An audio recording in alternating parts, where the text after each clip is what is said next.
빌립보서 3장 15절로 19절 말씀 우리 한 목소리로 같이 봉독합니다. 그러므로 누구든지 우리 온전히 이룬 자들은 이렇게 생각할지니 만일 어떤 일에 너희가 달리 생각하면 하나님이 이것도 너희에게 나타내시리라. 오직 우리가 어디까지 이르렀든지 그대로 행할 것이라. 형제들아, 너희는 함께 나를 본받으라. 그리고 너희가 우리를 본받은 것처럼 그와 같이 행하는 자들을 눈여겨보라. 내가 여러 번 너희에게 말하였거니와 이제도 눈물을 흘리며 말하노니 여러 사람들이 그리스도의 십자가의 원수로 행하느니라.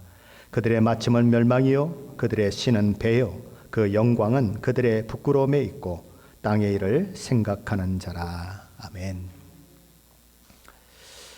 우리가 우리 주 예수 그리스도의 십자가 대속의 은혜로 말미암아 죄사함 받고 의롭다 칭함을 받고 하나님의 자녀가 되는 영광된 자리에 있게 된 자격을 얻게 되었다면 그 이후에 우리의 삶은 어떤 삶이 되어질까요? 만일 저와 여러분의 집에 불이 났습니다. 그런데 그 안에 어린 아이가 자고 있어요. 발을 동동 굴리며 어떡하나 그러면서 막 소리를 지르고 있는데 어떤 사람이 그 불 속으로 뛰어가는 것이 보입니다. 그리고 그 아이를 안고 나오는데 그의 덩어리는 불이 타서 붙어 있습니다. 그 아이는 살았는데 이 뛰어들어간 사람은 평생을 그렇게 화상으로 인하여서 견딜 수 없는 고통을 겪으며 살게 되었다면 저 여러분은 자신의 아기를 구해준 그 사람에 대해서 어떤 마음을 갖게 될까요? 늘 감사하는 마음을 가지지 않겠습니까? 그 사람이 생명의 은인이라고 생각하면서 그 은혜를 갚으려고 수도 없이 노력하지 않겠습니까? 정말 여러분이 십자가의 은혜를 깨달았다면 우리 주님께서 저와 여러분을 위해 십자가에 달려 죽으셨다는 사실이 저와 여러분이 진정 믿어진다면 그리고 믿고 있다면 그분의 은혜, 그분의 그 놀라운 역사로 말미암아 내가 새 생명을 얻었다고 정말 저와 여러분이 고백하고 있다면 저와 여러분은 생명을 주신 하나님, 은혜를 베풀어 주신 하나님께 감사하지 않을 수 없을 것입니다. 어떻게 하면 나를 구원하신 하나님께 보답할 수 있을까 생각하게 될 것이고 저와 여러분을 구원하신 그 하나님의 목적과 그리고 그 목표를 향하여 전심으로 달려나가게 될 것입니다. 그러기에 성경은 믿음만을 이야기하지 않습니다.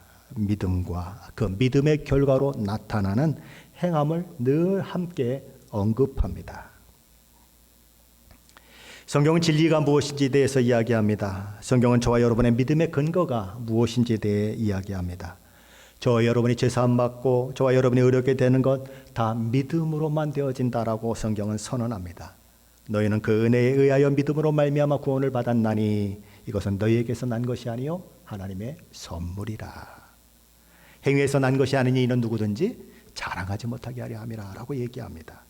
그렇습니다. 구원은 오직 믿음으로만 되어지는 것입니다. 하나님께서 이미 이루신 우리 주 예수 그리스도의 십자가 대속의 은혜를 믿는 자는 누구든지 그가 악한 사람이든지 선한 사람이든지 그가 비종교인이든지 종교인이든지 상관없이 누구나 구원받고 천국 백성이 될 수 있습니다. 그런데 성경은 거기서 멈추질 않아요.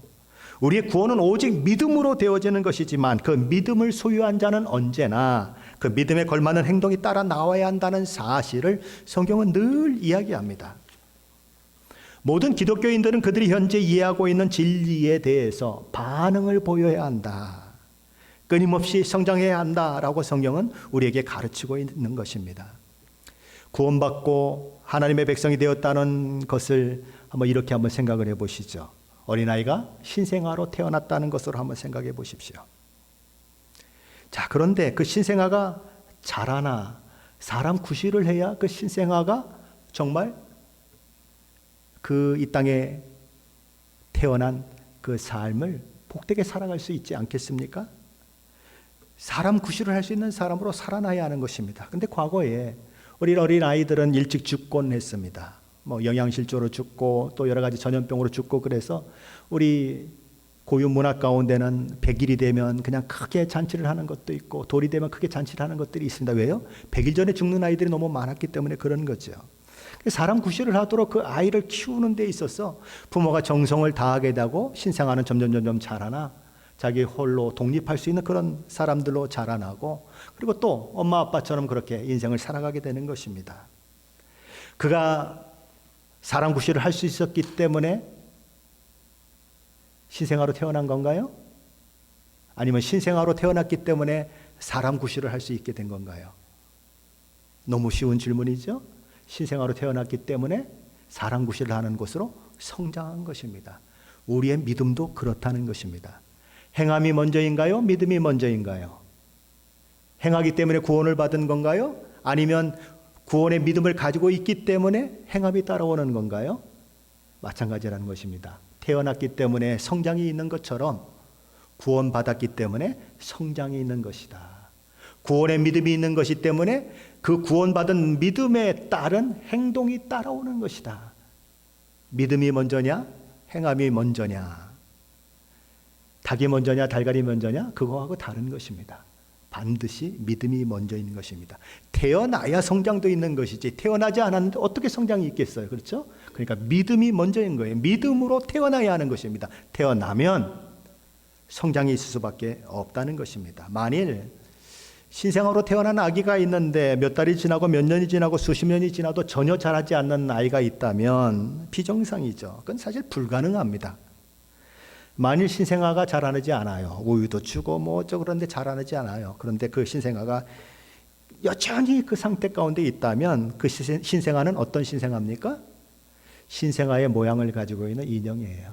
아이들이 장난감처럼 이용하는 인형이기 때문에 자라나지 않는 것이지 사실 생명을 가진 신생아는 자라날 수밖에 없다는 것입니다. 믿음도 그렇다는 거예요. 예수를 믿고 거듭나면 생명의 놀라운 역사가 그 사람 가운데 역사에서 그 사람으로 자라게 만든다는 것입니다. 물론 많이 달라요. 사람마다 어떤 사람은 막 빨리 성장하는 사람이 있고 어떤 사람은 느리게 성장하는 사람이 있어요. 우리 아들이 졸업할 때 제가 졸업식에 가보니까 친구들을 데리고 해변에 놀러 간다고 해서 따라갔더니 우리 아들은 여기 가슴밖에 안 차더라고요.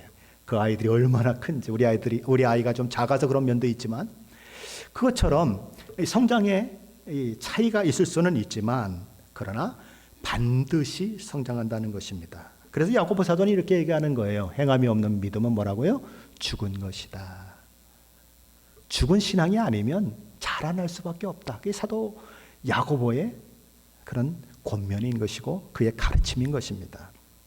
그래서 사도 바울은 오늘 보면 15절에서 이런 말씀을 하고 있는 거예요. 15절 말씀인데 우리 다시 한번 같이 읽어봅니다. 그러므로 누구든지 우리 온전히 이룬 자들은 이렇게 생각할지니 만일 어떤 일에 너희가 달리 생각하면 하나님이 이것도 너희에게 나타내시리라. 도대체 읽어도 무슨 말씀인지 잘 이해가 안 가지요. 사도 바울이 이렇게 얘기합니다. 그러므로 누구든지 우리 온전히 이룬 자들은 이렇게 생각할지니. 여기 생각한다고 하는 말은 단순히 흥미를 느끼는 것을 가르치지 않습니다. 아주 지대한 관심을 기울이는 것을 말해요. 그 일에 많은 시간을 투자하는 것, 그 일에 대해서 단호한 결정을 내리는 것을 말합니다. 그런데 무엇을 그렇게 하라고 얘기합니까? 지금까지 이야기했던 사도 바울의 말에 대해서 그렇게 하라는 것입니다. 그런데 사도 바울이 지금까지 했던 이야기가 뭐죠?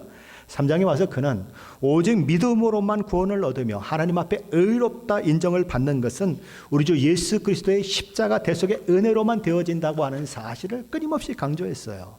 나에게는 자랑거리가 수도 없이 많다. 나는 율법의 의로는 흠이 없는 자다. 그런데 그 의 가지고 하나님 앞에 설 수가 없었다. 그런데 어느 날 예수 그리스도를 만나고 하나님의 의가 내게 부어지자 하나님 앞에 내가 당당히 설 수 있는 사람이 되었다. 하나님도 인정하는 의를 나는 얻게 되었다. 그것이 사도 바울의 고백인 것입니다. 믿음으로 얻은 하나님의 의, 예수 그리스도의 십자가 대속의 은혜를 믿고 받아들임으로 얻었던 하나님의 의에 대해서 그는 얘기하는 것입니다. 그리고 둘째는 그는 무엇을 얘기했습니까? 그렇게 구원받은 자고 의롭다 칭함을 받은 자고 하나님의 의를 얻은 자요, 영광된 하나님의 자녀가 되는 그 지위를 확보한 자가 되었다면 그것에 안주하지 말고 어떻게 해야 한다고요? 자신을 구원하신 이유와 목적을 이루기 위해서 전심을 다해서 달려가야 한다. 그것을 생각하라는 것입니다. 저와 여러분 혹시 구원파에 대해서 알고 계십니까? 구원파. 과거에 이 세월호 사건을 통해서 구원파가 많은 사람들에게 알려진 적이 있죠. 구원파는 구원받으면 끝이라고 생각합니다. 구원받았기 때문에 무슨 짓을 해도 무슨 행동을 해도 나의 구원에는 아무 소용이 없고 이제부터는 아무렇게나 살아도 된다라고 생각합니다. 저 여러분 가운데도 혹시 그런 마음이 있으십니까? 나는 구원받았으니까 아무렇게나 살아도 천국은 따놓은 당상이야 라고 하는 생각하는 생각이 있다면 저 여러분의 생각도 구원파와 다르지 않은 것입니다. 에이, 내가 무슨 구원파예요 라고 이야기하실지 모르지만 실제 행동은 구원파처럼 행동하고 있는 사람들이 너무 많은 거예요. 근데 사도 바울은 그게 아니라고 얘기하는 거예요. 구원받았느냐? 성장해야 한다. 신생아로 이 땅에 태어났느냐? 반드시 성장해야 한다. 달려야 한다라고 얘기하는 거예요. 자, 그런데 사도 바울은 누가 그렇게 생각해야 한다고 얘기합니까? 그는 이렇게 얘기합니다. 우리 온전히 이룬 자들이 그렇게 생각해야 한다. 여기 온전이라고 하는 말은 완전한 것을 가리켜요. 마무리된 것, 완성을 위해 필요한 것이 아무것도 필요 없는 상태, 그야말로 완벽하고 완전한 상태를 가리키는 것입니다. 자, 그런데 우리는 여기서 의문이 생기는 거예요. 사도 바울은 조금 전만 해도 무엇이라고 고백했죠? 내가 이미 얻었다함도 아니요 온전히 이루었다함도 아니요 오직 내가 그리스도 예수께 잡힌 바 된 그것을 잡으려고 달려가노라 라고 얘기했어요. 뭐라고요? 온전히 이루었다함도 아니요 얻었다함도 아니다 라고 고백했던 사도 바울이 나는 온전히 하지 못하기 때문에 지금도 계속 끊임없이 달려간다고 얘기했던 사도 바울이 15절에 와서는 뭐라고 얘기합니까? 온전히 이룬 자들 속에 자기를 포함시키고 있어요. 완벽한 사람들 속에 자기를 포함시키고 있다는 것입니다. 앞에서는 완벽하지 않다고 그러더니 뒤에서는 완벽한 자 속에 자기를 포함하고 있어요. 그러니까 앞에 구절과 여기서 얘기하는 구절은 모순되는 것처럼 보이는 것입니다. 아니, 앞에서는 이렇게 얘기하고 뒤에 와서는 이렇게 얘기하느냐, 이렇게 볼 수 있는 것입니다. 자, 그럼 사도 바울이 모순된 발언을 하고 있을까요? 우리는 그렇게 생각할 수가 없는 것입니다. 왜냐하면 사도 바울은 정말 하나님께 붙들린 사람이고 성령에 충만한 사람이고 13권이나 되는 성경을 기록할 만큼 탁월한 신학자요, 탁월한 믿음의 사람이거든요. 그런 사람이 실수했거나 모순된 말을 앞뒤에서 하고 있다고 생각할 방법이 없는 것입니다. 그렇지 않다는 것입니다. 자, 그렇다면 이것을 어떻게 이해하는가?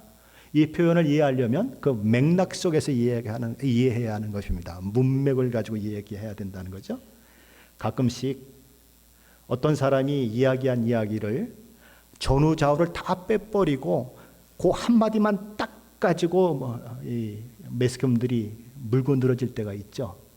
옛날에 그런 얘기 있었죠. 우리나라를 하나님께 드려야 합니다라고 얘기했더니 그것 가지고 막 늘어져가지고 국회의원 후보, 이 국무총리 후보가 된 사람을 낙마시키는 일들이 언론에서 한 일이 있었습니다. 그것처럼 문맥을 이해하지 않고 그 한 가지만 가지고 물고 늘어지면 성경을 잘못 이해하게 되는 것입니다. 그래서 오늘 이 말씀은 문맥 속에서 이해해야 한다는 거죠. 그럼 문맥 속에서 이해하면 어떻게 됩니까? 12절에서 이야기하는 것은 그 온전함은 진짜 절대적인 온전함을 이야기하는 것입니다. 그러니까 사도 바울은 뭐라고 얘기합니까? 내가 절대적인 온전함에 이루지 못했기 때문에 지금도 끊임없이 달려간다라고 얘기하는 거예요. 문맥 속에서 이해하면. 그리고 이 15절에서는 상대적인 온전함을 이루었다고 얘기하는 것입니다. 그래서 바울은 지금 상대적으로 다른 여러 믿음의 사람들보다 더 성숙한 위치에 있다라고 하는 것을 온전한 자들이라고 하는 그 표현으로 이야기하고 있다는 것입니다. 사도 바울이 다른 성도들보다, 다른 어떤 사람들보다 성숙한 위치에 있다고 하는 것은 누구나 인정할 수 있는 객관적인 사실입니다. 사도 바울의 주장만이 아니고 사도 바울을 바라보고 있으면 당연히 맞아라고 우리는 고개를 끄덕끄덕 할 수밖에 없어요. 그만큼 그는 누구보다 신앙적으로 앞선 사람입니다. 그런데 그는 그 이야기를 하면서 자칫하면 이런 표현이 자기 자랑, 잘못하면 자기 교만이 될 수 있다고 하는 생각 때문에 그 앞에다가 우리라고 하는 말을 덧붙였어요. 우리 온전히 이룬 자라고 하는 것입니다. 우리 그러면 누구죠? 사도 바울 혼자만이 아니고 우리다. 여러 사람이 있다. 그러니까 성숙해진 여러 사람들이 있다는 것입니다. 사도 바울은 그렇게 얘기하는 것입니다. 자신과 같이 영적인 다름질을 잘하는 사람들이 자기 말고도 많다. 우리다. 그런 것입니다. 그런데 그는 그런 바로 우리를 이야기하면서 바로 그런 자들이 생각해야 한다라고 이야기하는 것입니다. 자, 기독교인들이 참 많이 있습니다. 많은 교회가 있고 예수를 믿는 사람들이 참 많이 있습니다. 기독교인은 다 같은 수준에 있을까요? 다 같은 믿음의 상태에 있을까요? 아니요. 천차만별입니다. 수준이 다 같지가 않아요. 진리를 이해하는 정도에서도 다르고 복음을 이해하는 것에 있어서도 다릅니다. 복음을 삶으로 살아내는 그 정도에 있어서도 차이가 있어요. 그 생각과 마음에 하나님의 말씀이 얼마나 많은 포션을 차지하고 있는가. 어떤 사람은 하나님의 말씀이 10%밖에 그 마음을 지배하지 못해요. 어떤 사람은 거의 90%가 그의 마음을 주장하는, 하나님의 말씀이 주장하는 사람이 있을 수 있는 것입니다. 그렇게 수준이 다를 수 있다는 거죠. 그런데 기독교인이라고 하면 지금 자신이 어느 수준에 있든지 상관없이 그 자신이 지금까지 배우고 가르침 받은 그리고 이해한 진리가 있다면 그에 상응한 적절한 반응을 보여야 한다고 가르치는 것이 성경의 가르침이에요. 온전히 이룬 자들이다라고 생각할 만큼 성숙한 자들은 그에 걸맞는 그런 삶의 패턴이 따라와야 하고, 온전히 이룬 자들과는 달리 뭔가 그들과 좀 생각도 다르고 의견이 다르고 성경을 잘 이해하지 못하는 그런 모습이 있는 사람들이라고 하더라도 그 사람은 그 정도 이해한 수준에서 또한 역시 달려가야 한다는 것입니다. 성경 말씀을 제대로 다 이해하는 사람이 있을까요? 성경 말씀을 온전히 다 아는 사람들이 있을까요? 아무도 없습니다. 아무리 뛰어난 학자고 성경을 300번, 400번 읽은 사람도 성경을 다 이해할 수는 없어요. 그 성경 속에서 말씀하신 하나님의 그 생각과 마음을 다 이해하는 사람은 없는 것입니다. 성경 말씀이 다 이해하지 않으면 그러면 우리는 신앙생활 할 수 없나요? 성경 말씀이 다 이해되지 않아도 우리는 신앙생활 할 수 있습니다. 전천전설, 후천전설, 역사적 전천전설, 뭐 이런 것들. 여러분 다 무슨 말을 하는지 지금 알고 계시나요? 잘 모르시지요. 계시록에 있는 것들을 가지고 이런 이론이 있고 저런 이론이 있고 막 얘기를 하는 것입니다. 그거 우리 몰라도 신앙생활 하는데 아무 지장이 없어요. 우리가 알고 있는 그 한도 내에서 우리가 바른 진리를 깨닫고 있다면 우리는 달려갈 수 있다는 것입니다. 바른 진리가 뭡니까?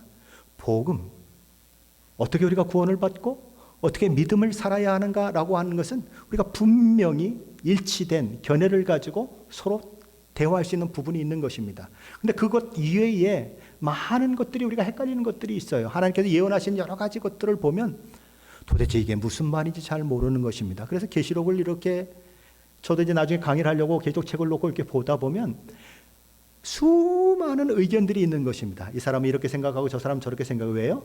아직 미래에 되어질 일들이 많기 때문에 이게 서로 헷갈리는 것입니다. 그런데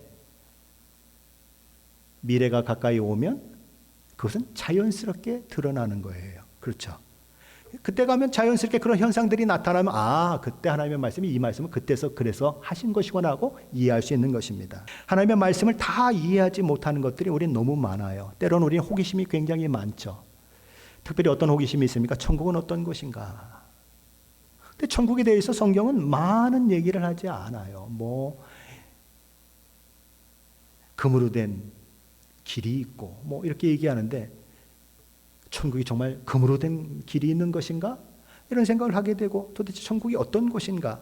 우리는 다 알지 못해요. 호기심은 많이 가지고 있지만 하나님이 가르쳐 주신 것밖에는 우리는 알 방법이 없는 것입니다. 그런데 우리가 정말 기본적인 진리들을 우리가 알고 있다면 우리는 그럼에도 불구하고 앞으로 나아갈 수 있다는 것입니다. 더 성숙해지면 알 수 있는 문제들이 있어요. 그리고 예언이 성취되는 그 시점에서 우리는 알 수 있는 것들이 있습니다. 그때 하나님은 나타내실 것이다.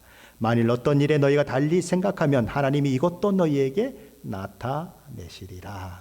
그러니 지금 현재 다 알지 못한다고 머뭇거리지 말고 아는 한도 내에서 달려가라 라고 얘기하는 것입니다. 그러면서 16절에서 사도 바울이 이렇게 얘기해요. 우리가 어디까지 이르렀든지 그대로 행할 것이라. 어디까지 이르렀든지 행해라. 이만큼 이르렀느냐? 행해라. 신앙을 산을 오르는 것으로 우리가 한번 생각을 해본다면 어떤 사람은 일부 능선에 있는 사람이 있죠. 일부 능선은 저 높은 능선에서 가장 낮은 곳에 있는 것이죠. 이제 출발해서 얼마 가지 않은 사람들. 그리고 3부 능선에 있는 사람도 있고 5부 능선에 있는 사람도 있고 더 높은 9부 능선, 10부 능선이면 완전히 정상이죠. 하늘과 산이 맞닿아 있는 것 같은 것을 이제 능선이라고 그러지 않습니까? 10부 능선이라고 그러는데 바로 그런 등산하는 것을 생각해 보면 되는 것입니다. 방향은 어디입니까? 산 정상이에요. 우리 주 예수 그리스도께서 부르신 부르심의 상을 위하여 달려가는 것이 정상입니다. 그런데 어떤 자는 1부 능선에 있고 어떤 자는 3부 능선에 있고 어떤 자는 5부 능선에 있는 것입니다. 자, 그런데 달려가는 방향이 같아요. 예수 그리스도를 주라고 고백하고 있어요. 구원에 대한 믿음을 고백하는 모든 것들이 다 같아요. 목표가 다 동일해요. 그러면 1부 능선에 있는 사람은 어떻게 해야 하나요? 1부 능선에서 2부 능선으로 나아가야 하는 거죠. 2부 능선에 있는 사람은 5부 능선을 향하여 달려가야 하는 거예요. 5부 능선에 있는 사람은 9부 능선, 9부 능선에 있는 사람은 10부 능선에 있는 곳으로 달려가는 거예요. 그러면 거기서 다 같이 만나게 되는 거죠. 그렇죠? 그렇게 달려가야 한다는 것입니다. 오직 우리가 어디에 이르렀든지 그대로 행할 것이라. 사도 바울은 자신이 빌립보 교회의 성도들과 함께 경주에 참여하고 있는 신앙의 경지자임을 분명히 하고 있습니다. 그러기에 누구보다 열심히 달려왔고 누구보다 더 성숙을 이루었어요. 그래서 사도 바울은 자연스럽게 이런 이야기를 합니다. 형제들아, 너희는 함께 나를 본받으라. 혹시 저와 여러분 가운데 나를 본받으라 라고 이야기할 수 있는 분이 있으십니까? 자녀들을 향해서, 주변 사람들을 향해서 나를 본받아 라고 이야기할 자신이 있는 사람이 있습니까? 아마도 쉽지 않을 것입니다. 근데 사도 바울은 나를 본받으라고 얘기해요. 고린도전서 4장 16절에서 그는 이렇게 얘기합니다. 그러므로 내가 너희에게 권하노니 너희는 나를 본받는 자가 되라. 사도 바울은 도대체 어떤 사람에게 자신을 본받으라고 할까? 사도 바울이 자신이 완벽하기 때문에 자신을 본받으라고 하는 것일까요? 아닌 것입니다. 바울은 자신이 성도들의 본이 되지 못한다고 하는 것, 삶의 모범이 될 수 없다는 것을 너무나 잘 알고 있는 사람이에요. 그는 뭐라고 고백하죠? 나는 만삭되지 못해서 난 사람 같다. 모든 성도들 중에 나는 지극히 작은 자보다 더 작은 자다. 심지어 이렇게까지 표현했습니다. 죄인 중에 내가 괴수다. 죄인들이 수도 없이 많은데 그 중에서 최고의 우두머리가 나다. 그렇게 표현한 사람이 자기가 완벽하다고 나를 본받으라고 얘기한다고 하는 것은 어불성설이죠. 그렇게 할 수가 없는 것입니다. 사람이라고 하는 것은 누구나 다른 사람에게 본이 되기에는 한계가 많은 존재죠. 서로 사도 바울 같은 위대한 사도로 갈지라도 그것은 마찬가지인 것입니다. 바울은 알고 있어요. 그리스도만이 성도들의 완전한 본이 된다는 사실을 누구보다도 더 잘 알고 있어요. 하지만 그럼에도 불구하고 사도 바울이 자신을 본받으라고 이야기할 수 있는 것은 왜냐? 그가 전심을 다해서 예수 그리스도를 닮기 위해서 달려가고 있기 때문에 그래요. 내가 원본을 닮기 위해서 무지하게 달려가는 것처럼 너희도 내가 그렇게 달리는 것처럼 원본을 닮기 위해서 달려가라고 얘기하는 거예요. 고린도전서 11장 1절에 이렇게 얘기하는 것입니다. 그래서 내가 그리스도를 본받는 자 된 것 같이 너희는 나를 본받는 자가 되라. 내가 예수 그리스도를 본받고 달려가는 그것을 본받으라는 거예요. 자, 그런데 사도 바울이 이런 이야기를 누구에게 하고 있는가 하는 것을 우리는 생각해 봐야 합니다. 어떤 특정한 개인에게 이야기하고 있는가 아니면 교회 공동체에 하고 있는가. 사도 바울은 이렇게 얘기합니다. 너희는 함께 나를 본받으라. 개인이 아니고 공동체, 빌립보 성도, 빌립보 교회 성도들을 향한 그런 말씀이라는 것입니다. 신앙은 홀로 가는 길이 아니에요. 신앙은 홀로 뛰어가는 것이 아닙니다. 기독교는 이기적인 개인주의를 배격합니다. 성경은 홀로 뛰는 것이 아니라 함께 뛰어야 한다고 이야기합니다. 히브리서 저자는 히브리서 10장 24절에서 이렇게 얘기해요. 서로 돌아보아 사랑과 선행을 격려해라. 성도들 서로를 돌아보고 사랑하고 선행을 서로 격려해라. 믿음의 길을 잘 갈 수 있도록 서로 격려하고 가르치고 이끌어주고 뒤에서는 밀고 앞에서는 끌어주고 하는 일들을 함께 해라. 그렇게 얘기해요. 그리고서 이어지는 25절에서 그 일을 하기 위해서 이렇게 하라고 얘기합니다. 모이기를 피하는 어떤 사람들의 습관과 같이 하지 말고 오직 권하여 그날이 가까움을 볼수록 더욱 그리하자. 어떻게 하라고요? 모이기를 피하는 사람과 그들의 습관과 같이 하지 말아라. 반대로 얘기하면 모여라. 왜 모이기를 피하려고 그랬을까요? 초대교회에는 수많은 핍박이 있었습니다. 모이는 것이 생명을 걸어야 했어요.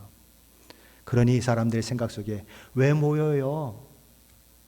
그냥 집에서 예배 드리면 되죠. 뭘 모여요? 집에서 예배 드리면 되죠. 라고 하는 생각하는 사람들이 너무 많았었습니다. 그런데 그런 습관을 따라하지 말고 모이라는 거예요. 언제요? 핍박과 고난과 죽음이 있는 상태에서 모여라 라고 얘기하는 거예요. 왜 시애틀 임마누엘 교회가 이렇게 모이려고 애를 씁니까? 왜 이렇게 팬데믹이 창궐하고 있는데도 모이려고 노력을 합니까? 성경은 모이라고 이야기하고 있기 때문에 그래요. 홀로 신앙생활을 할 수는 없습니다. 홀로 앉아서 말씀 듣고 세계에서 가장 뛰어난 사람들의 설교 듣고 아멘, 아멘 그러고 앉아있으면 내가 최고처럼 느껴져요. 세상에 내 믿음을 따돌 사람이 누가 있어? 라고 생각이 돼요. 그런데 함께 모여서 부딪혀 보세요. 내 저 밑에 있는 자존심을 건드리는 사람을 딱 한번 만나보세요. 내 아킬레스건처럼 한마디 딱 던지면 그냥 화가 확 나오는 그곳을 건드리는 사람을 한번 만나보세요. 교회에서. 그러면 이 속이 뒤집어지는 것을 경험하게 됩니다. 이론적으로는 다 됐는데 부딪혀보면 안 되는 거예요. 그래서 그 모습을 경험하고 집에 가면 가슴이 답답한 거예요. 아픈 거예요. 때로 목사도 그래요. 설교해요. 이렇게 살아야 한다고 얘기해요. 그런데 지 자신은 살지 못하고 하는 모습을 볼 때에 너무 가슴이 아픈 거예요. 하나님, 내가 이 정도밖에 되지 않네요. 내가 지금 목사로 있는 것이 그냥 은혜네요. 하나님의 은혜네요. 라고 고백할 수밖에 없는 거예요. 부딪히니까. 나를 힘들게 하는 사람들을 만나니까 내 모습이 드러나는 거예요. 그래서 모여야 하는 것입니다. 모여서 못난 것들이 깎여지고 자기가 얼마나 못난 존재고 아직 하나님 앞에 얼마나 먼 존재인지를 자꾸 알게 되는 거예요. 그냥 모여라는 거예요. 인터넷 앞에서 화면 보고 앉아서 그냥 잠깐 일이 있으면 딱 껐다가 그러고 가서는 자기 볼일 다 보고 하다 다시 연결하거나 아니면 시간이 없으면 그냥 지나가 버리고 그런 예배가 아니라 모여라. 모여서 예배해라. 부딪히고 때로는 끌어주고 안아주고 아픈 자의 아픔도 함께하고 그런 공동체를 이루라 라고 얘기하는 거예요. 그렇게 성장하는 거다. 한 집안에서 한 아이가 태어나서 독생자, 그러니까 완전히 독자로 자라는 아이하고 여러 형제들 가운데 자라는 아이하고 차이점이 뭡니까? 독자로 태어나고 혼자 자란 아이는 자기밖에 모를 때가 많아요. 물론 그렇지 않은 사람도 있습니다. 근데 형제와 함께 부딪히고 거기서 깨지고 싸우고 화해하고 자란 아이들은 사회성이 굉장히 넓어져요. 교회가 모이는 이유는 그렇다는 것입니다. 그는 그래서 모이라고 이야기하는 것입니다. 신앙을 홀로 하는 것이 아니라 같이 하는 것입니다. 사도 바울은 그래서 개인이 아니라 빌립보 교회 성도들을 향해서 함께 나를 본받아라. 너희가 모두 함께 내가 그리스도를 닮기 위해서 전력을 다하여 달려가는 것처럼 너희도 함께 나를 본받아 전력을 다하여 우리 주 예수 그리스도를 닮는 그 일을 위하여 달려가라 라고 얘기하는 거예요. 그러면서 17절에서 그는 이렇게 얘기하는 것입니다. 그리고 너희가 우리를 본받은 것처럼 그와 같이 행하는 자들을 눈여겨보라. 우리는 여기서 또 한 번 사도 바울의 겸손한 그 모습을 보게 되는 것입니다. 그는 자신만이 아니라 수많은 믿음의 사람들을 눈여겨보라고 본받으라고 얘기합니다. 성경에는 수많은 믿음의 사람들의 이야기가 나와요. 물론 그들에게는 결점이 있습니다. 연약함도 있습니다. 하지만 우리는 그들의 장점을 통해서 배울 수 있고 그들의 단점을 통해서 반면교사로 삼을 수 있는 것입니다. 그래서 로마서 15장 4절은 성경에 이런 인물도 나오고 저런 인물도 나오고 이런 사건도 기록되고 저런 사건도 기록된 이유가 무엇인지를 이렇게 얘기합니다. 무엇이든지 전에 기록된 바는 우리의 교훈을 위하여 기록된 것이니 우리로 하여금 인내로 또는 성경의 위로로 소망을 가지게 함이니라. 왜 기록됐다고요? 우리의 교훈을 위하여 기록된 것이다. 그래서 성경을 많이 읽으면 성경 속의 인물과 성경 속의 사건을 통해서 배우는 것들이 있다는 것입니다. 믿음이 어떤 것인가? 우리 믿음의 선배들은 어떻게 하나님을 신뢰하고 나아갔는가? 그 말씀을 통하여서 나를 만들어가며 모든 상황과 어려운 그런 처지들이 만날 때에 믿음의 선배들이 했던 그 패턴을 따라가며 아하, 내가 이럴 때는 이렇게 행해야 되겠구나 라고 하는 것을 알게 되는 것입니다. 바로 성경에 기록된 목적이죠. 바로 이런 이야기를 했던 사도 바울은 이제 18절 19절에서 자신이 그렇게 모범되시고 완벽한 그런 본이 되시는 예수 그리스도를 따라가는 그 삶을 사는 그 모습의 그 패턴과는 다르게 정반대로 행하는 그리스도의 십자가의 원수의 삶의 패턴을 가지고 있는 그 사람들을 언급하면서 너희는 그것을 주의하라라고 그렇게 얘기하는 것입니다. 사도 바울은 자신의 삶과 그리스도의 십자가의 원수를 행하는 자들의 삶의 모습을 대비시킵니다. 그래서 빌립보 성도들이 따라가야 할 삶이 무엇인지 그리고 그들이 필사적으로 피해야 할 삶이 무엇인지를 그들에게 가르치는 것입니다. 사도 바울은 그리스도의 십자가의 원수로 행하는 것이 얼마나 위험한 삶인지를 그 누구보다도 잘 알고 있어요. 그래서 이전에도 여러 번 빌립보 성도들에게 십자가의 원수로 그리스도의 십자가의 원수로 행하지 말라고 하는 말을 수도 없이 이야기했습니다. 그런데 지금도 다시 그들을 향해서 붓을 들어 글을 쓰면서도 눈물을 흘리며 정말 절규하듯이 또다시 십자가의 원수로 행하지 말라고 이야기하는 것입니다. 오늘 보면 18절 말씀인데 우리 한번 읽어봅니다. 18절입니다. 내가 여러 번 너희에게 말하였거니와 이제도 눈물로 흘리며 말하노니 여러 사람들이 그리스도의 십자가의 원수로 행하느니라. 사도 바울은 이 말을 기록하면서 자신의 과거의 모습을 회상하고 있습니다. 그는 하나님의 뜻을 위한다고 생각했어요. 하나님께 충성을 다한다고 생각했어요. 그런데 실상은 그리스도의 십자가의 원수로 살았던 자신을 돌아보게 되는 것입니다. 이렇게 하는 것이 하나님의 뜻이라고 생각하고 이리 뛰고 저리 뛰고 막 그렇게 뛰어다녔는데 그 결과는 예수님이 담에서 도상에서 그를 만나서 하셨던 말씀은 사울아 사울아 내가 어찌하여 나를 핍박하느냐라고 하는 그 결과였어요. 그렇게 달려왔는데 그리스도의 십자가의 원수로 행했던 자신의 과거가 이 말씀을 쓸 때의 머릿속에서 생각이 나는 것입니다. 그래서 그리스도의 십자가의 원수라고 하는 말을 쓰면서 사도 바울의 눈에서는 눈물이 주르륵 흘러내리는 거예요. 내가 십자가의 원수로 행했던 사람인데 어떻게 내가 십자가를 사랑하는 사람이 되었는가? 내가 십자가의 원수로 행했던 사람인데 어떻게 내가 사도가 되었는가? 그리고 어떻게 내가 예수 그리스도를 위해서 핍박받는 자가 되고 이 옥에 갇힌 이 영광의 자리에 있게 되었는가? 사도 바울에게는 그 감동이 밀려오는 거예요. 그래서 눈에서 주르륵 눈물을 흘리면서 십자가의 원수 행하는 그 일들을 이야기하고 있는 것입니다.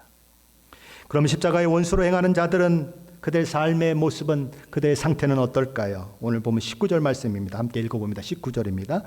그들의 마침은 멸망이요 그들의 신은 배요 그 영광은 그들의 부끄러움에 있고 땅의 일을 생각하는 자라.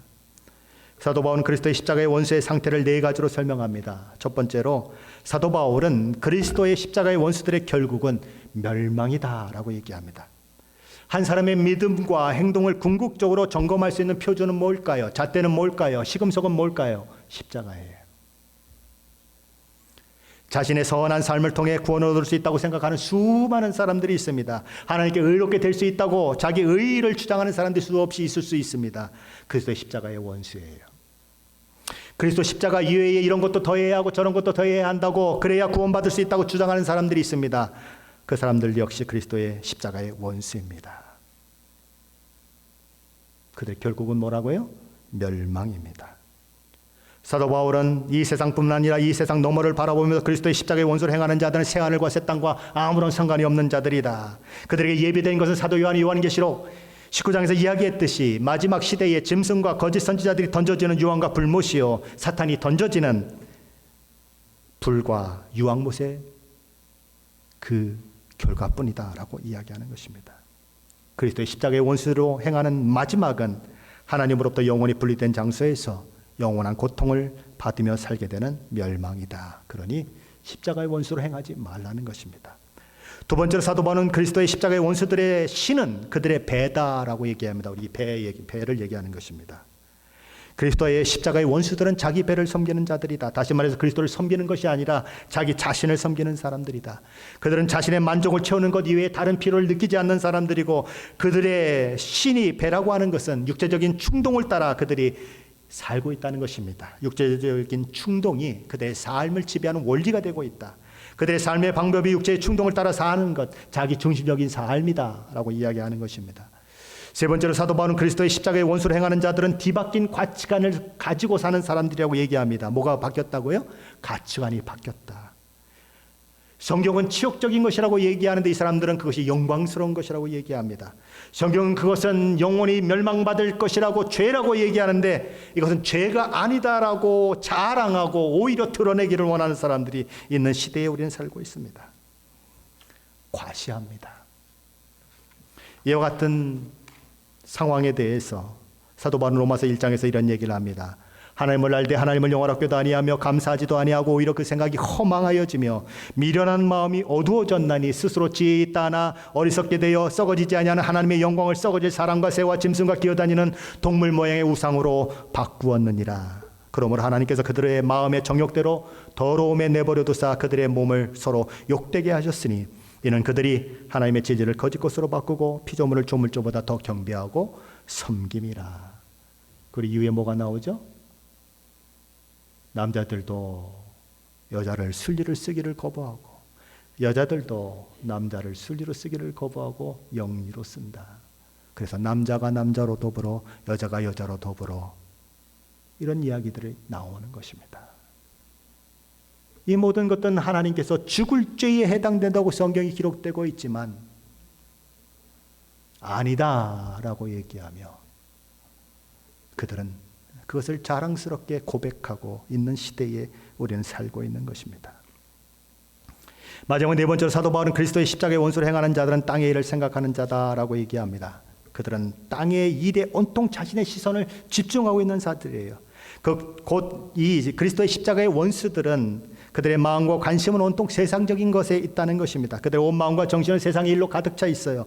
그들이 생각하는 모든 것, 그들이 결정하는 모든 것은 다 세상적인 원리를 따라 되어지는 것이죠. 감각적인 것, 육신적인 것, 방탕한 것, 인간의 명예를 추구하는 모든 것들을 통해서 그의 삶이 움직여지는 것입니다. 그래서 갈라디아서 5장 19절 21절 상반절 말씀에 보면 육체의 일이 무엇인가 이렇게 얘기합니다. 육체의 일은 분명하니 곧 음행과 더러운 것과 호색과 우상 숭배와 추술과 원수 맺는 것과 분쟁과 시기와 분냄과 당지는 것과 분열함과 이단과 투기와 술 취함과 방탕함과 또 그와 같은 것들이라. 골로새서에서는 이런 얘기를 합니다. 3장 2절에 보면 여러분은 하늘에 있는 것을 생각하고 땅에 있는 것을 생각하지 마십시오. 그럼 땅에 있는 것이 뭘까요? 5절은 이렇게 얘기합니다. 그러므로 여러분은 땅에 있는 육체의 욕망을 죽이십시오. 음란과 더러운 짓과 정욕과 악한 욕망과 지나친 욕심은 버려야 합니다. 지나친 욕심은 우상 숭배입니다. 그 어떤 것이라도 저와 여러분이 욕심을 내서 신앙의 길을 가지 못하게 만든다면 그것은 우상 숭배입니다. 그런 것들을 추구하는 것은 땅의 일을 생각하는 자의 삶의 특징이에요. 종종 십자가를 말하는 사람들이 있습니다. 그리스도가 자신을 위해서 죽었다고 고백하는 사람들이 있어요. 그런데 그의 삶의 모습을 보면 너무나 충격적일 때가 있습니다. 너무나 부도덕적이어서 정말 충격을 줘요. 술에 잔뜩 취해서 비틀거립니다. 너 한 잔 받고 나 한 잔 받고 그러면서 그 자리에서 나는 예수님을 믿는 사람이야. 예수님이 나를 위해서 십자가에서 죽으셨어라고 고백하며 너도 예수 믿어라고 고백하는 사람을 만난 적이 있어요. 그런 행동들은 하나님을 드러내기보다 예수 그리스도의 십자가를 자랑하기보다 오히려 예수 그리스도의 십자가를 조롱하게 만들고 모욕받게 만들고 하는 그런 행동들인 것입니다. 잘못하면 십자가의 원수로 행하는 그런 사람이 될 수 있다는 거죠. 예수 믿어야 할 사람들은 오히려 예수 믿는데 방해하는 역할을 할 수 있다는 것입니다. 예수님은 저와 여러분의 모든 죄를 지고 십자가의 길을 가셨습니다. 예수님 십자가에서 우리를 대신하여 죽기까지 하나님께 순종하셨고 하나님을 기쁘시게 했으며 하나님 앞에 완전한 삶을 사셨습니다. 예수님은 그 십자가 대속의 은혜로 저와 여러분의 죄와 허물을 용서받게 하셨고 의롭다 칭함받고 하나님의 자녀가 되는 그 영광을 얻게 하셨습니다. 우리로 그리스도 안에서 새로운 피조물이 되게 하셨어요. 우리는 그 예수님으로 인해서 그 예수님의 십자가로 인해서 구원받은 자요 하나님의 자녀가 된 자요 영광된 그 자리에 있게 된 것을 아는 자들로서 십자가를 묵상하는 자들이 되었어요. 그리고 십자가를 자랑하는 자들이 되었습니다. 그 저주의 십자가, 사형틀이었던 십자가마저도 목에 거는 장식품이 되어서 사랑하는 사람들이 되었습니다. 자, 그런데 십자가가 무엇을 얘기합니까? 십자가는 죄가 얼마나 무서운지를 얘기합니다. 십자가는 하나님께서 죄를 얼마나 미워하시는지를 이야기합니다. 그런데 십자가를 경험했다고 하는 저와 여러분이, 십자가의 사랑을 입었다고 하는 저와 여러분이 여전히 죄 가운데 머물고 있다면, 우리들의 삶의 모습이 세상 사람들보다도 못한 부도덕한 삶이라면, 우리의 삶의 방향과 목표가 세상적이고 세상이 전부인 것처럼 저와 여러분이 살아가고 있다면 우리는 어쩌면 예수 믿기 전에 그 모습 그대로인지 모릅니다. 예수 믿기 전에 저와 여러분의 모습은 뭐였습니까? 그리스도의 십자가의 원수된 삶을 사는 삶이었어요. 믿음은 곧 행함으로 나타납니다. 내가 지금 행동하는 것은 곧 내가 무엇을 믿고 있는가 보여주는 증거물이에요. 사람은 믿는 대로 행동하게 되어 있습니다. 정말 그리스도의 십자가를 아십니까? 정말 그리스도의 십자가로 영적인 죽음 가운데서 저와 여러분이 살아났다고 하는 것, 저와 여러분의 모든 죄가 제사함 받았다고 하는 것, 저와 여러분이 그 십자가의 은혜로 하나님의 자녀가 되었다는 것, 그리고 하나님의 영생에 참여하는 자가 되었다는 것을 정말 믿으십니까? 그렇다면 이제는 그리스도의 십자가의 원수로 행했던 옛사람은 벗어 던져져야 하는 것입니다. 새 사람에 걸맞는 삶이 저와 여러분의 삶 속에서 나타나야 하는 거예요. 저와 여러분을 통해서 더 이상 우리 주님의 그 피 흘려 죽으신 우리 주님의 그 십자가가 욕되게 되는 일이 있어서는 안 되는 것입니다. 사도 바울은 갈라디아서 5장 14절에서 이렇게 얘기합니다. 그러나 내게는 우리 주 예수 그리스도의 십자가 외에 결코 자랑할 것이 없으니 그리스도로 말미암아 세상이 나를 대하여 십자가에 못 박히고 또한 내가 세상에 대하여 그러하니라. 십자가만이 나의 자랑이다. 십자가를 생각하면 세상은 나에 대해서 못 박혔다. 나도 또한 세상에 대해서 못 박혔다. 십자가의 자랑 때문에 세상 모든 것을 다 던져버려도 나는 아무 상관없다. 십자가의 자랑 때문에 세상 어떤 것도 나를 흔들지를 못한다. 이 사도 바울의 고백이에요. 십자가의 나의 모든 전부다. 나의 인생의 모든 것이다. 그래서 나는 십자가만을 자랑하는 사람이 되었다. 오늘 사도 바울은 그런 고백을 하는 거죠. 예수 그리스도를 아는 지식이 가장 고상하기 때문에 다른 모든 것들은 배설물로 여겼다. 그 어떤 것도 예수 믿는 기쁨, 즐거움을 대체할 수 없다. 그것이 저와 여러분의 고백이십니까? 저와 여러분 예수 그분을 향한 마음 때문에 세상 어떤 것들에도 마음 빼앗기지 않는 그런 마음을 가지고 있습니까? 예수님 앞에 나와 그분을 높이고 그분을 찬양할 때에 누리는 감격, 기쁨, 눈물, 그것과 세상에서 얻은 것들과 좋게 비교할 수 없음을 믿음으로 고백하고 계십니까? 그러나 내게는 우리 주 예수 그리스도의 십자가 외에 결코 자랑할 것이 없으니 그리스도로 말미암아 세상이 나를 대하여 십자가에 못 박히고 또한 세상에 대하여 그러하니라. 믿음을 가진 자는 행함으로 나타날 수밖에 없습니다. 정말 생명이 내 속에 들어오면 생명의 역사가 나를 통해서 나타나게 됩니다. 더 많이 순종한 자는 더 많은 생명의 열매를 맺을 것입니다. 더 많이 십자가를 자랑하는 자는 더 많이 십자가의 영광을 누릴 것입니다. 머물러 있지 마십시오. 1분 능선에 있든지 3분 능선에 있든지 5분 능선에 있든지 뒤돌아보시지 마시고 계속 달려가십시오. 혹시 자전거를 타보셨습니까? 자전거를 타면 앞으로 넘어지지 않고 가려면 어떻게 해야 되죠? 계속 발로 눌러서 바퀴를 돌려야 합니다. 멈춰서면요? 멈춰서면 넘어져요. 우리의 신앙은 바로 그런 것입니다. 멈춰지지 마세요. 속도가 빠르고 느리고는 그렇게 크게 중요한 거 아니에요. 물론 빨리 가면 더 좋겠죠. 그러나 우리는 느리게 가더라도 계속 발을 굴려야 하는 거예요. 그래서 자전거가 계속 굴릴 때 앞으로 나아가는 것처럼 우리의 신앙도 끊임없이 앞으로 가야 하는 것입니다. 얻었다 함도 아니요 온전히 됐다 함도 아니요 그리스도께 붙들림 받은 그것을 향하여 나는 붙들기 위해서 달려가노라. 믿음이 있으십니까? 행함으로 나타나는 것입니다. 정말 믿으십니까? 정말 믿으면 행함이 따라 나오는 것입니다. 믿음과 행함은 분리될 수 없어요. 그래서 동전의 양면이라고 이야기합니다. 앞면이 믿음이라면 뒷면은 행함이에요. 항상 같이 가게 되어 있습니다. 따로 구분하면요, 구원만 얘기하면 구원파예요. 행함이 없는 구원을 얘기하면 구원파예요. 죄송하지만. 저 목사 이단 아니에요? 아니에요. 이단 소리 하는 거 아니에요. 성경이 얘기하는 거예요. 믿음이, 진정한 구원의 믿음이 있으면 행함은 따라오게 돼 있어요. 왜요? 생명이 있기 때문에. 그리스도의 생명이 우리 가운데 있기 때문에 생명의 역사가 있고 생명의 성량이 있을 수밖에 없다는 거예요. 사도 바울이 오늘 얘기하는 것입니다. 저와 여러분이 어디에 있든지 상관없습니다. 어느 수준에 있든지 상관없습니다. 그 수준에서 조금 더 높은 수준으로 계속 죽을 때까지, 예수 그리스도를 온전히 닮을 때까지 달려가십시오. 그것이 신앙의 아름다운 모습인 것입니다. 그와 같은 다름질이 저와 여러분 가운데 있으시기를 예수 그리스도의 이름으로 간절히 축원합니다. 기도하십시다.